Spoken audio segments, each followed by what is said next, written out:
So aloha everyone. This is going to give you a brief look at my interactive notebook on social movements.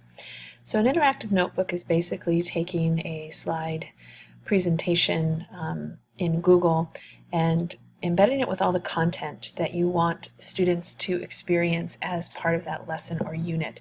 I do want to say that this project is in addition to their grad point coursework. This is their semester-long project. So rather than doing unit projects or adding pieces to a website like I've done in the past, I decided to rest the project in its own notebook, separate from grad point itself. Now, they are, turning it in at the end of each unit, so that there is a Dropbox in GradPoint and everything feeds through GradPoint in terms of the grading process. But this interactive notebook actually sits in their Google Drive. Once they download it, they just progress through it, working on it a little by little. Certainly it's collaborative, so they are going to have to collaborate with one class member, and time during workshops every other Friday will be given to that process. So here it is. I got this idea during my EdTech training this summer. Someone had posted it in one of the Google communities, and I just really liked the idea. So this interactive notebook is really just to record the project process, and talks a little bit about adding slides, but of course that'll become more relevant later when they are generating the content. This first one is really for students to get on board with the social movements process. They actually don't even have their team members yet.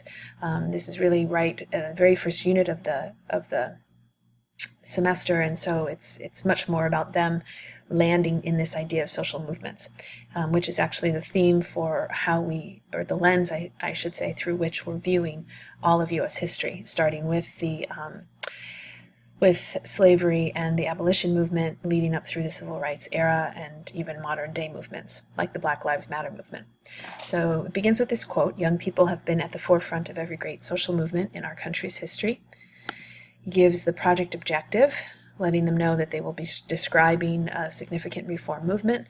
They'll be collaborating with one peer, and they're going to be creating a virtual platform to educate others about that movement.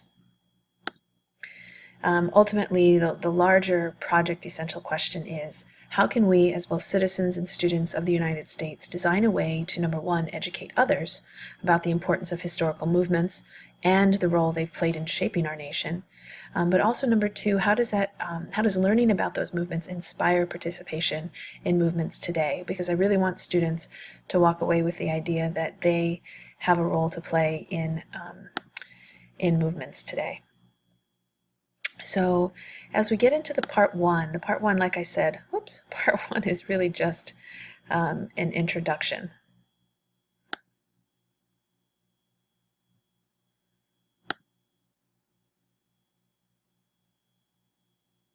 And so as we move down to the next slide, as we move on down to the next slide, we actually move into the notebook piece. Notice that it does have the due date here in the bottom corner, letting students know when it will be due.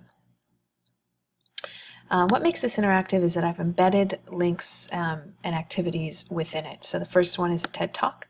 They'll click right into the TED Talk. It will play for them, and then I'm asking them to also list a response to the TED Talk. So record the main lessons that can be learned from the example he provides in how to start a movement. And then they go down to the next slide. They're going to click on a blog and read the blog, recording 8 steps to success and 4 things to avoid when forming a successful social movement. This is all to provide context for what happens next when they start exploring what they want to be doing for their particular social movement. Want them to define social movement versus a reform movement. How are they similar? How are they different?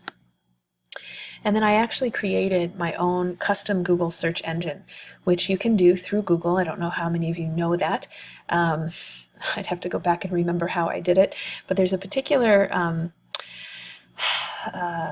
setting that allows you to actually upload all of your own search engines. And so what I did is I set that up in advance, custom search. And so what they're going to do is type in social movements, reform movements, and they're only going to be then filtered through a handful of sites that I have already previewed and deemed legitimate.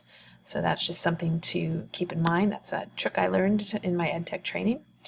And then I want them to go ahead and list the different movements that they researched. So what are a variety of movements that they found through their custom Google search? Because ultimately what I want them to be doing is figuring out which movement they are going to want to research more in depth and why. They'll record, now this is the kicker, they're going to record their response to this question, which movement might you be interested in learning about and why. They're going to record their response on the following page. Okay, so they're going to type it up here. They're going to copy it, and then I want them to paste it into this Padlet. Now what's unique about this Padlet is that Ms. Rushing and I teach different sections of U.S. history, but what we've decided to do is actually have her kids and my students write their own response so that they can see each other's and know that those are students that they don't just have in class. That this is, again, starting to move them out of their comfort zone, starting them to collaborate cross islands. Even if they don't know the student, getting familiar with how to start to formulate appropriate online relationships through, you know, a shared discussion board, which is ultimately what Padlet is. And it's also getting students familiar with the tool, the resource tool of Padlet. It's sort of a subcontext to all of this, is that as they experience these tech tools, my goal is that they would ultimately end up using them somehow in their final exhibition. So they'll record what movement they're interested in, and then each one of these sections ends with a group reflection or self-reflection. In this case, because this is the first one, I'm simply asking at this point, how we might begin to formulate the groups. So how might they begin to collaborate now that they have this background information of what social movements are? They've identified maybe their top 3 for those social movements. Then I'm going to see if that's going to jive with 3 people that they'd be willing to work with, and making sure that there aren't any students that they would not like to work with. I really liked this process when I was studying project-based learning this summer, that we honor student preferences, that yeah, they might not be working with their best friend, but we do want them working with someone that they think they might have a positive experience with, versus someone they already know they're going to go in with a lot of resistance built up against. That's partly due because our students have history with each other that we might not know about. So I do want to hear their voice in this part. Again, this is part 1. There's 5 parts. There's a part 2, 3, 4, 5. Each one is going to take them deeper into the process. Part 2 is going to start getting them researching about their particular movement, but also in collaboration with their classmate. I do want to make a point. Each student is responsible for his or her own notebook. That's what makes this beautiful, is that even if they're sitting side by side with someone and they're collaborating on a particular slide, they still have to be generating the work themselves. You know, it's not just one person submitting all the work in the notebook and putting 3 names on it. Every single student will have their own notebook to submit, even if they're collaborating on the information side by side. So that's 8 minutes of your time. If you made it this far, congratulations, you earned a badge. But otherwise, do let me know if you'd like a shared copy of this, you know, to use, or to even just begin to explore how you might use this in your class. Thanks a lot. I hope it's useful. Aloha.